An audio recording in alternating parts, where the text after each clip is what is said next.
स्वागत है आप सभी का महाकाल कंप्यूटर्स पर। जैसे कि आज बात करने वाले हैं फूड कॉरपोरेशन ऑफ इंडिया के बारे में। एफसीआई भारतीय खाद्य निगम विभाग में 5000 समथिंग वैकेंसी अभी ओपन कर दी गई है। इसके जो फॉर्म है ये आपके 6 सितंबर से चालू हो गए हैं ऑनलाइन फॉर्म फिल करना। 6 सितंबर से चालू हो गए हैं और ये चलने हैं 15 अक्टूबर तक ये फिल करने हैं। तो आप जो भी इंटरेस्टेड हों एफसीआई में, बहुत ही नंबर ऑफ़ वैकेंसी आई हुई हैं, तो आप जल्दी से जल्दी जा कर के आप फिल कर सकते हैं। और ये बहुत ही शानदार वैकेंसी होने वाली है आप सभी के लिए। तो बहुत जो इंतज़ार कर रहे थे एफसीआई के लिए खाद्य विभाग में जाने के लिए, उन्हें एक बहुत ही सुनहरा अवसर है।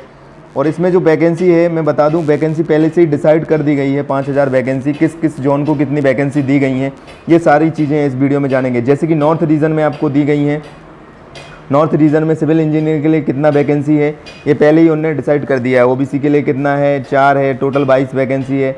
इलेक्ट्रिकल इंजीनियर के लिए ये टोटल वैकेंसी है। एज भी दी गई है, आपको एज दी गई है कि आप 28 साल के हो सकते हैं। 1/8/2022 को आपकी कितनी एज हो रही है ये। और जो रिलैक्सेशन है वो गवर्नमेंट रूल के अनुसार दिया जाएगा। ये नॉर्मल है एज का आपका कि 28 आपकी होना चाहिए, ठीक है। 18 से 28 के बीच में होना चाहिए, मैक्सिमम एज लिमिट दी गई है। और आगे चलते हैं। जैसे ये नॉर्थ रीजन हो गया, अब आप साउथ रीजन की बात कर लें तो साउथ रीजन में कौन कौन सी वैकेंसी हैं उसके बारे में बात कर लेते हैं। साउथ रीजन में आप कर लें तो इलेक्ट्रिकल सिविल इंजीनियरिंग की पोस्ट हो गई। इसमें भी एज वही है, 5 वैकेंसी है। स्टेनो में आपकी 8 वैकेंसी है। एजी जनरल में आपकी 155 वैकेंसी है। एजी अकाउंट में 107 वैकेंसी है। टेक्निकल में आपकी देख लें तो 257 वैकेंसी है। एजी डिपोर्ट में 435 वैकेंसी है। इस प्रकार से वैकेंसी का पहले ही उन्हें डिसाइड कर दिया गया है। टोटल वैकेंसी भी दी गई हैं। टोटल आपकी 5000 प्लस वैकेंसी है। ऐसी नॉर्थ रीजन में भी दी गई हैं। नॉर्थ रीजन हो गया, वेस्ट रीजन हो गया और north east region. North east में भी आपको कुछ वैकेंसियाँ हैं। तो इस प्रकार से आप फॉर्म फिल कर सकते हैं। आपको फॉर्म की डेट बता दी गई है कि 6 सितंबर आपकी स्टार्टिंग डेट है। 6 सितंबर से आपके फॉर्म स्टार्टिंग हो गए हैं। आपको मिनिमम ग्रेजुएशन होना चाहिए। क्वालिफिकेशन के बारे में आप बात कर लेते हैं और पेपर भी क्या होना है, कैसे रहना है, ये सारी चीज़ें इस वीडियो में जानेंगे। तो वीडियो के लास्ट तक आप बने रहें। क्या है आपका कौन कौन सी डिग्री होना चाहिए, क्वालिफ़िकेशन के बारे में बात कर लेते हैं। जैसे कि क्वालिफ़िकेशन आपको क्वालिफ़िकेशन एक्सपीरियंस में सब कुछ आपका 1/8/2022 को काउंट होना है। तो सिविल इंजीनियरिंग के लिए है, आपका पोस्ट कोड है जो ए आएगा, इसके लिए आपको सिविल इंजीनियरिंग की डिग्री होना चाहिए, डिप्लोमा होना चाहिए आपका है। फिर इलेक्ट्रिकल इंजीनियरिंग के बारे में बात कर लें तो आपको मैकेनिकल इलेक्ट्रिक होना चाहिए, मैकेनिकल इंजीनियरिंग भी चल जाएगी। और इलेक्ट्रिकल इंजीनियरिंग और विथ 1 ईयर एक्सपीरियंस होना चाहिए। ये सारी चीज़ें आपको दी गई हैं। स्टेनो में क्या होना चाहिए, डिग्री होना चाहिए आपकी, कोई ग्रेजुएशन डिग्री होना चाहिए और 40 वर्ड पर मिनट आपकी स्पीड होना चाहिए और 80 वर्ड इंग्लिश टाइपिंग और शॉर्ट हैंड रेस्पेक्टिवली होना चाहिए, ठीक है। आगे बात कर लेते हैं एजी में। एजी जो जनरल है इसमें आपकी ग्रेजुएशन डिग्री होना चाहिए कोई भी यूनिवर्सिटी से और विथ प्रोफेंसी इन कंप्यूटर का आपको नॉलेज होना चाहिए। एजी अकाउंट के बारे में कर लें तो बैचलर डिग्री इन कॉमर्स में होना चाहिए। कॉमर्स में आपकी कोई डिग्री होना चाहिए, कॉमर्स रहते हैं, कॉमर्स से बीकॉम कुछ होना चाहिए आपका। और कंप्यूटर में आपकी प्रोफेंसी होना चाहिए। कंप्यूटर सबके लिए कंपलसरी सा है इसमें।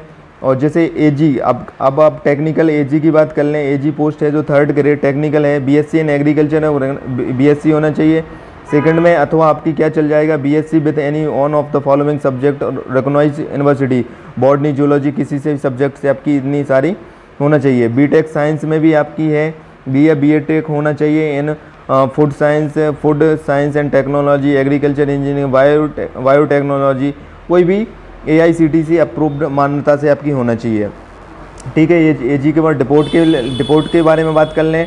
एजी डिपोर्ट जो 3rd है, ग्रेजुएशन डिग्री होना चाहिए और कंप्यूटर में प्रोफेंसी होना चाहिए। ये ग्रेजुएशन बस होना चाहिए, इसमें खाली ग्रेजुएशन बस चाहिए, प्रोफेंसी डिग्री होना चाहिए। अब हिंदी की बात कर लें तो डिग्री रिकॉग्नाइज्ड बोर्ड से होना चाहिए। मेन सब्जेक्ट आपका प्रोफेंसी इंग्लिश में होना चाहिए, पर्पस ट्रांसलेशन होना चाहिए और सर्टिफिकेट। ये सारी चीज़ें आप चेक कर सकते हैं नोटिफिकेशन में, ठीक है दोस्तों। आगे बात कर लेते हैं कि इसके सेंटर कौन कौन से रहेंगे, एग्ज़ाम मोड क्या रहेगा। पहला आपको प्री सबके लिए कंपलसरी है, तो प्री के बारे में पहले बात कर लेते हैं और कौन कौन से डॉक्यूमेंट लगेंगे, ये सारी चीज़ें इस वीडियो में जानेंगे। ये आपका नोटिफिकेशन है तो सबसे पहले आपको प्री देना होगा। तो प्री में आपके क्या रहेंगे जी, ऑनलाइन टेस्ट का मोड है। तो मैं आपको बता दूं, सबसे पहले आपको इंग्लिश हो गई, ठीक है। इंग्लिश का क्या रहेगा, इंग्लिश के आपके 25 क्वेश्चन रहेंगे, 25 मार्क्स के रहेंगे, 15 मिनट आपको दिए जाएंगे, ठीक है। और ये जो जनरल रीजनिंग हो गया, रीजनिंग में आपके 25 क्वेश्चन है, 25 मार्क्स के, इसमें भी 15 मिनट दिए जाएंगे। और न्यूमेरिकल एप्टीट्यूड है, जो मैथ्स आनी है आपकी, 25 मार्क्स के रहेंगे, 25 मैक्सिमम मार्क्स हैं और 15 मिनट आपको दिए जाएंगे। और जनरल स्टडीज़ में आपको 25 मार्क्स हैं और 15 मिनट के लिए आपको दिए जाएंगे, ठीक है। इस हिसाब से आपको कितना 25 मिनट हो गए, तो 1 घंटा आपको दिया जाना है। 100 क्वेश्चन रहेंगे आपके, यह सबके लिए कंपलसरी है। पहला प्री देना, प्री के आप जैसे ही आप सिलेक्ट होते हैं तो आपको मेंस सेकंड पेपर देना होगा।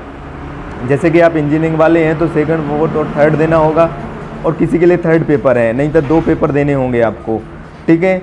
और सेंटर के बारे में बात कर लें तो सेंटर आपको दिए गए हैं, सेंटर हैं आपके सभी पहले से डिसाइड कर दिया गया है कि कौन कौन से सेंटर होंगे आपके। जैसे आंध्र प्रदेश, पहले तो स्टेट दिया गया है, स्टेट आपको चूज़ करके आपको कौन कौन से सेंटर हैं ये आपको फिल सेंटर दिए गए हैं। जैसे हम अपन एमपी की बात कर लें, मध्य प्रदेश में तो क्या है कि भोपाल, ग्वालियर, जो भी आपके महानगर हैं उनके लिए दिया गया है। भोपाल हो गया, ग्वालियर, इंदौर और जबलपुर, उज्जैन, ये दिए गए हैं आपके। इनमें से किसी आपको एक सेंटर चूज़ करना होगा आपके लिए प्री के लिए, और मेंस के लिए आपको सेकंड से आपको चूज़ करना होगा आप सेकंड मेंस कहाँ देना चाहते हैं, ठीक है। और एग्ज़ाम सेंटर के बारे में वो बात कर लें कि आपका क्या वो रहेंगे आपके। ये इम्पोर्टेंट कुछ नोटिफिकेशन में है कि इम्पोर्टेंट पॉइंट्स क्या हैं कि आपको सबसे पहले आपकी एक नई फ़ोटो होना चाहिए, अभी की रिसेंटली फ़ोटो होना चाहिए, रिसेंटली फ़ोटो। और उसके बाद आपका ब्लैक इंक में आपके साइन होना चाहिए। थंब की बात करें तो थंब आपको प्रॉपर वाइट पेज पे आपको थंब लगाना है, लेफ़्ट थंब आपको इम्प्रेस करना है, ब्लू या ब्लैक होना चाहिए कोई भी एक। और हैंड रिटन आपका एक टेम्पलेट आपको लिखना होगा जिसमें डिक्लेरेशन रहेगा, वो आपको लिखना है। उसके बारे में क्या क्या क्या डिक्लेरेशन में करना है कि आई आपका नाम लिखना है, ये डिक्लेरेशन है पूरा। आपको ये वाइट पेपर पर आपको अपने हैंड रिटन से लिख के आपको टैग करना होगा, लगाना होगा, ठीक है। एग्ज़ाम के बारे में बात कर लें तो एग्ज़ाम आपका होना है, एग्ज़ाम आपका जुलाई में होना है, जुलाई 2023 में आपका एग्ज़ाम कंडक्ट होगा। पहले ही से FCI ने डिसाइड कर दिया है कि आपका एग्ज़ाम किस डेट में, टेंटेटिव डेट उनने पहले से डिसाइड कर दी है। Tentative exam date in month of January 2022, यह आपकी डेट रहेगी। और 5 अक्टूबर के शाम के 4 बजे तक, आप 4 बजे तक ही फॉर्म फिल कर पाएंगे। तो आप लास्ट डेट का इंतज़ार ना करें, उसके पहले ही आप फॉर्म फिल कर लें। यदि आपको वीडियो अच्छा लगे तो वीडियो शेयर और सब्सक्राइब जरूर करें। ऐसे ही वीडियो अच्छे लाते रहेंगे। Thank you.